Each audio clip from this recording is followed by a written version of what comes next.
What if I told you there are sailors right now who haven't paid a marina bill in years, and they're not breaking a single law?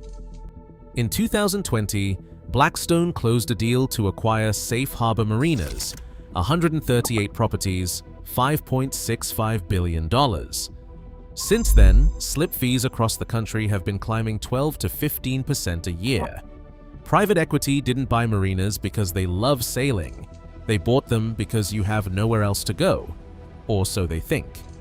Because underneath the rate hikes and the corporate consolidation, there's a parallel economy most boat owners have never heard of.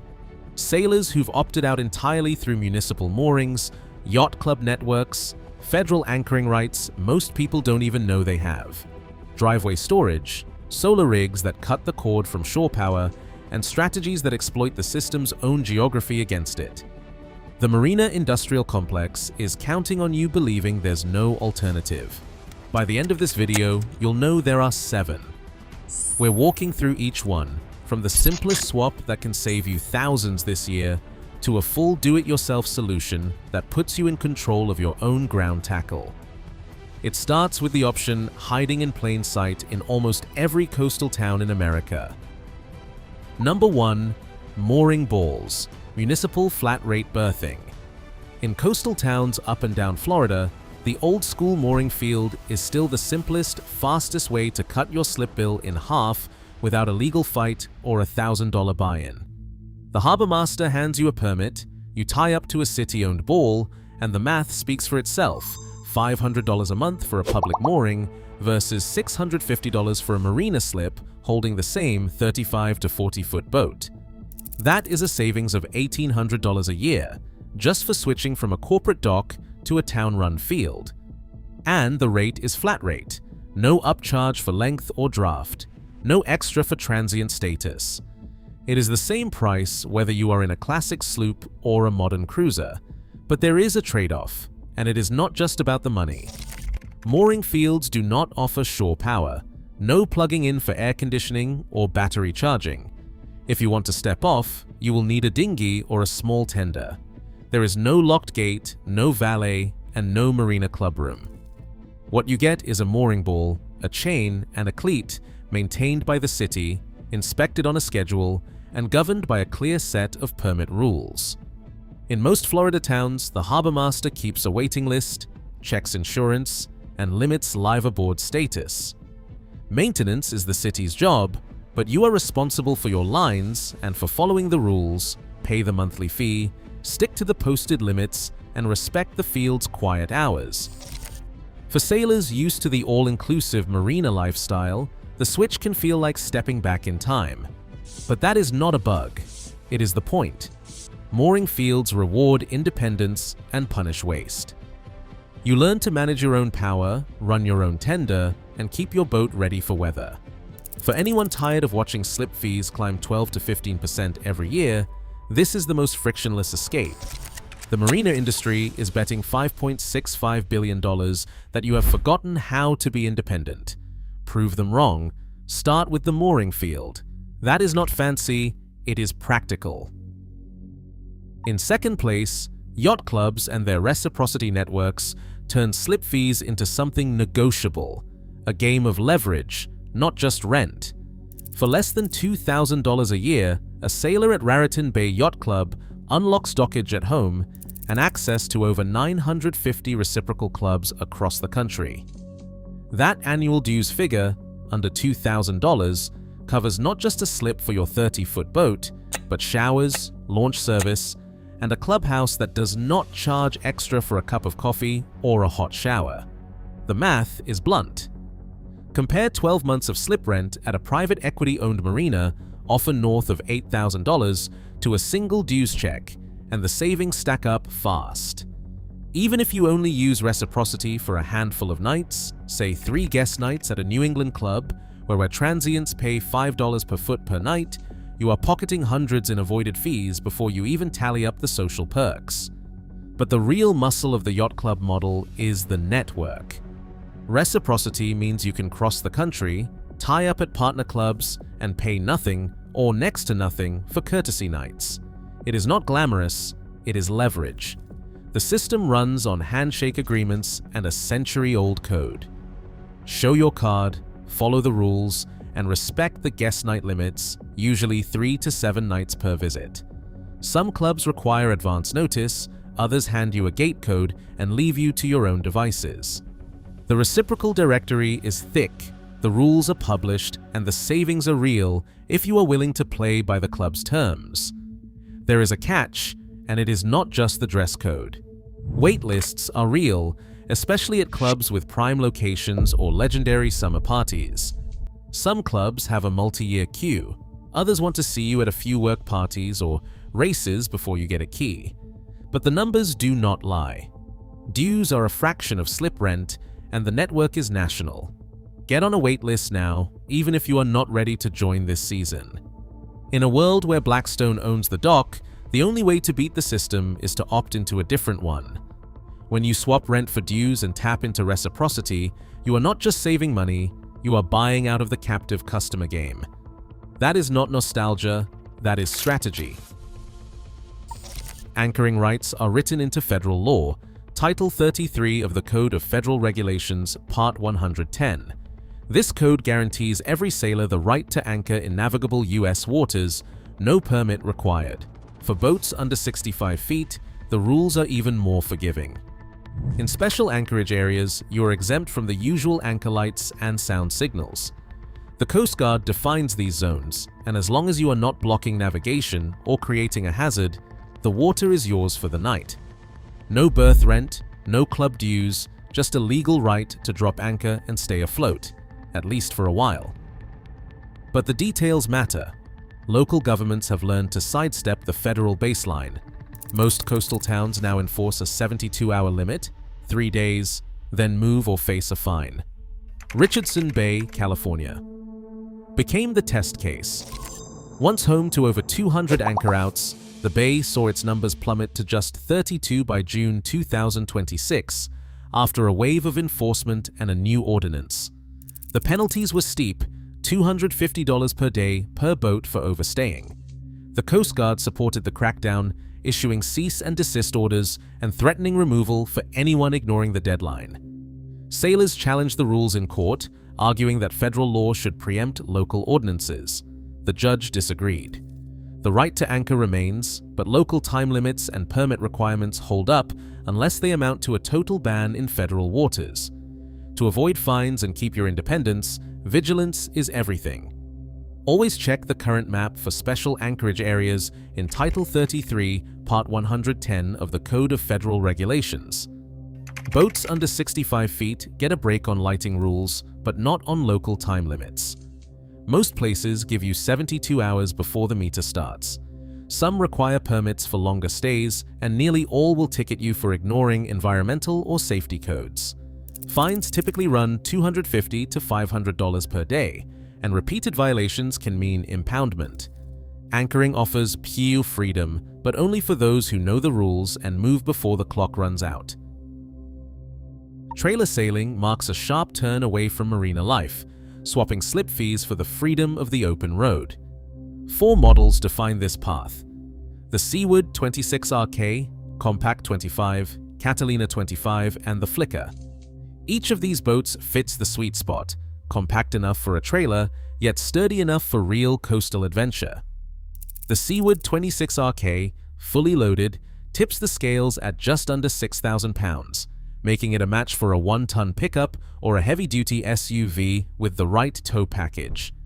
The Catalina 25 and Compact 25 come in lighter, while the Flicker, at just over 5,500 pounds, is famous for its blue water reputation in a trailerable size. The financial shift is immediate. A typical marina slip for a 25 to 30-foot sailboat runs $2,000 to $5,000 a season, and in high-demand coastal cities, rates can soar to $20,000 or even $65,000 a year. That does not include haul-outs, bottom cleaning, or winter storage. By contrast, storing your boat on land, whether in your driveway, a gravel lot, or a fenced yard, costs about $50 a month or $600 a year. Even if you opt for indoor storage, the savings are dramatic. Launch ramps are widely available at state parks, public harbors, and some yacht clubs. Haul-out and launch fees rarely exceed $25 per use, and annual ramp passes often stay under $200. Insurance and registration are straightforward, with most states treating trailer sailors as standard vessels. Licensing is limited to a trailer tag and, if required, a boater's card. There is a catch. You need a truck rated for 6,000 pounds or more, and a willingness to handle ramps, winches, and logistics. But once you are set up, the recurring bills vanish. No landlord, no annual negotiations, no surprise assessments. Sailing becomes a matter of your schedule. When the season ends, your boat comes home. Trailer sailing is the first real leap into off-grid independence, demanding new skills but delivering total control. Number 5. Solar self-sufficiency is where the math finally breaks in your favor. A typical Marina slip now charges not just rent, but a monthly utility bill, $50 to $100 for shore power every month, tacked onto your invoice. That is the line item nobody talks about, but it is the one you can erase with a screwdriver and a Saturday. Install a solar array. 1,200 watts is the proven spec for a 40-footer, and you are looking at 250 to 360 amp hours per day in full sun. That is enough to run refrigeration, navigation gear, and autopilot and keep your lights burning all night without ever plugging in again. The upfront cost is not trivial. $2,000 gets you a basic setup if you do the wiring yourself, $4,000 if you want premium panels, a big lithium bank, and a smart MPPT controller that squeezes every amp out of the sun. The federal tax credit ended at the end of 2025, but state rebates in places like Florida and California still cover up to 30% if you file the right paperwork. For most boats, the payback is 2 to 3 years, faster if you anchor out, slower if you split time at a dock. After that, every kilowatt is yours. No more meter, no more fuel dock for a generator top-off. Just silence and independence day after day. Panel placement matters. Bimini tops are the sweet spot.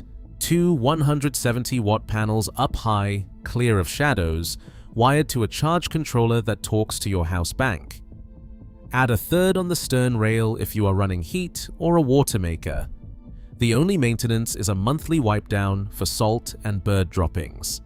Batteries last 5 to 8 years if you size them right and keep the charge cycles gentle. The system is silent, invisible, and works every day the sun rises.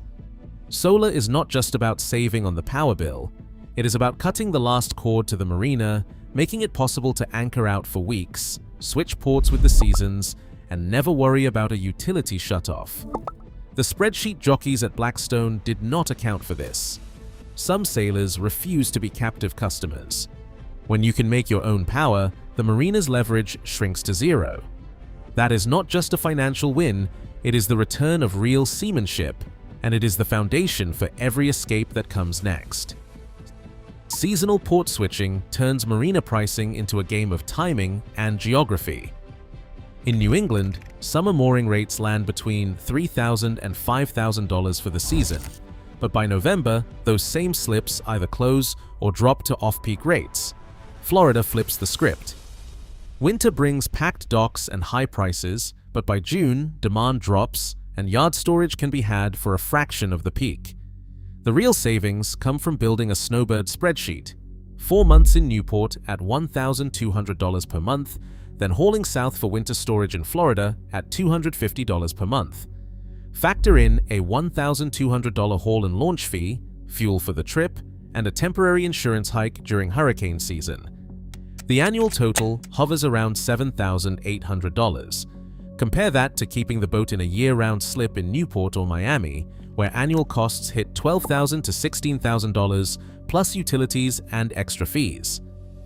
That is a 35 to 60% cut, enough to fund major upgrades over time.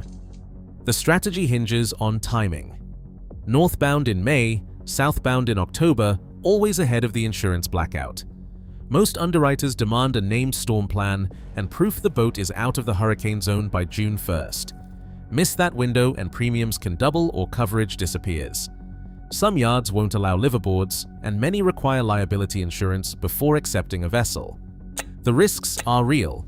A late hurricane, a missed haul slot, or a sudden insurance clause can erase the savings. But for those who treat boating like a logistics puzzle, seasonal switching is the sharpest financial lever left. It is not about going off-grid, it is about using the marina's own occupancy curve to your advantage and turning industry pricing into personal leverage. Number 7. Do it yourself. Moorings are where the game flips entirely. Instead of renting access to someone else's infrastructure, you become the infrastructure. Catalina Island set the standard decades ago, a municipal fore and aft mooring system run not by a private landlord, but by a community that knows every shackle, every chain, every permit. The formula is simple, but the effect is radical. One-time hardware, perpetual freedom. Start with the ground tackle. The backbone is a mushroom anchor, 200 pounds for a 30-foot boat, 350 pounds for a 40-foot boat. Chain gauge matters. 1/2 inch galvanized chain for the riser, 3/4 inch for the ground leg, with swivels at both ends and a polyline for the pickup. Add a foam ball, a stainless thimble, and a chafe guard. The hardware list runs $1,500 to $2,000 at retail, but it is a single outlay, no monthly rent, no annual escalation. Inspectors recommend a 5-year cycle for chain replacement and a diver check every spring.